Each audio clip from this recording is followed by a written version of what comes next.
Hey guys, welcome back. నేను ఇంకో childhood మెమొరీతో మీ ముందుకు వచ్చేసాను. అదేదో కాదు, జిగుడు బెల్లం. సో మేము చిన్నప్పుడు అయితే మేము ఇది ప్రిపేర్ చేసుకునే వాళ్ళం. చాలామంది నాకు తెలిసి ఇది ప్రిపేర్ చేసుకుని తినేవారు చిన్నప్పుడు. ఎందుకంటే చాలామందికి ఇది చైల్డ్హుడ్ క్యాండీ అని చెప్పచ్చు, చైల్డ్హుడ్ లాలీపాప్ అని కూడా చెప్పచ్చు.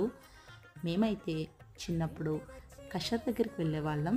అంటే చెరుకు నుంచి మనకి బెల్లం ప్రిపేర్ చేస్తారు కదా, సో అక్కడికి వెళ్ళి అక్కడి నుంచి వాళ్ళు ప్రిపేర్ చేసేదాకా వెయిట్ చేసి వాళ్ళు లాస్ట్లో కొంచెం బెల్లం పెట్టేవారు ఒక ఆకులో వేసి. అది పట్టుకుని వచ్చి దాన్ని ఇలా ప్రిపేర్ చేసుకుని మేము సరదాగా తినేవాళ్ళం. ఇట్స్ అ వండర్ఫుల్ మెమొరీ అని చెప్పొచ్చు.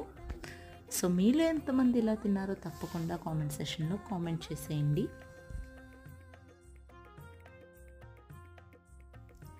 ఈ వీడియో మీకు నచ్చినట్లయితే ప్లీజ్ లైక్ చేయండి and please subscribe my channel for more videos and thanks for watching.